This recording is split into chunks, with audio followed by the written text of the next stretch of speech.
वाले जितने भी छात्र है सपोर्ट कर रहे हैं। हम सपोर्ट करेंगे और वो जब तक से नॉर्मलाइजेशन का ये कोई नोटिस नहीं निकालते ऑफिशियली कि हम नॉर्मलाइजेशन नहीं करवाएंगे, हम यहाँ पे हम भी सपोर्ट करेंगे उनका। और सबसे बड़ी बात है कि वहाँ पे ये मतलब अभी जो हमारे नीतीश बाबू बोलते हैं कि लड़की बेटी बचाओ बेटी पढ़ाओ, वहाँ पे बेटियां गई हुई है, उनको क्यों मारा जा रहा है? क्या उनको मारने के वक्त उनको ये समझ में नहीं आ रहा है कि वो बेटी को पढ़ा के उतना उनको समझ में अपने राइट के बारे में बहुत छात्र वहाँ पर है। हाँ, घायल हुए हैं। आप वीडियो देखिए, लड़कियां भी हैं, क्यों लड़कियों के ऊपर ऐसे लाठीचार्ज किया जा रहा है? वो अपने हक के लिए गई हैं, ऐसे तो नहीं गई है, उनका भी फैमिली है। तो वो अगर आज अपनी बच्चियों को आगे पढ़ने के लिए भेज रहे हैं तो आप उनका पैर क्यों खींच रहे हो? ये देख के आगे भी नहीं जाने देंगे लड़कियों को। तो यही है कि हमें हमारी जो मांगे हैं उनको इनको सुनना पड़ेगा। अब ये जैसे भी सुने, अब इतना हम लोग यहाँ पे कर रहे हैं, प्रोटेस्ट करेंगे और अभी शाम में वहाँ पे गांधी लेकर ही रहेंगे। हाँ, लगे रहेंगे, हम लास्ट तक लगे रहेंगे। बहुत बहुत धन्यवाद।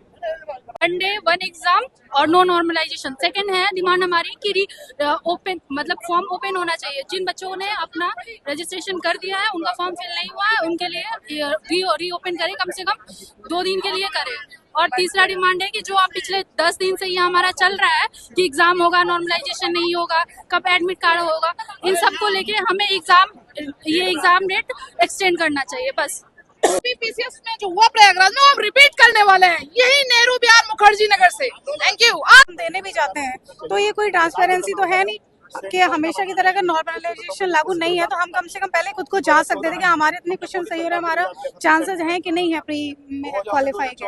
अगर ऐसे नॉर्मलाइजेशन लागू होगा तो हमारे पास पढ़ने का कोई फायदा ही नहीं है ना। आप बताइए साल मेहनत करके नहीं है, ट्रांसपेरेंसी नहीं है। हम इतनी साल मेहनत कर रहे हैं फिर भी हमें उसमें यही ट्रांसपेरेंसी नहीं है कि हमारा पेपर होगा कि नहीं होगा। तो हमें क्लैरिफिकेशन दीजिए ना कि अब नॉर्मलाइजेशन लागू नहीं हो रहा है।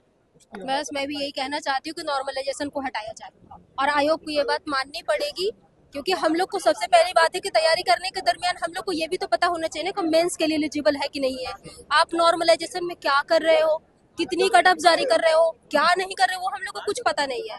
तो ये इनको आयोग ऐसा सोच रहे हैं कि ये प्रोटेस्ट कर रहे हैं, हम लोग हिंसा इन लोगों पे करते हैं, है ना, मार धाड़ कर रहे हैं, तो ये सब हम लोग डरने वाले हैं। डरने वाले नहीं है। जैसा यूपी सरकार आयोग है, एक दिन एग्जाम करवा रही है ना, एक सेट करवा रही है, तो आप लोग वैसा भी करो ना। 69th में माननीय अतुल सर ने जो हम लोगों के लिए जो सुविधा व्यवस्था जो लाया था उन लोगों ने, तो वो आप क्यों नहीं ला रहे हो? आप हर बार बिहार में क्या है, कुछ भी आप करते हो, है ना। फॉर्म भरने के समय आपने सब लोगों को परेशान कर दिया।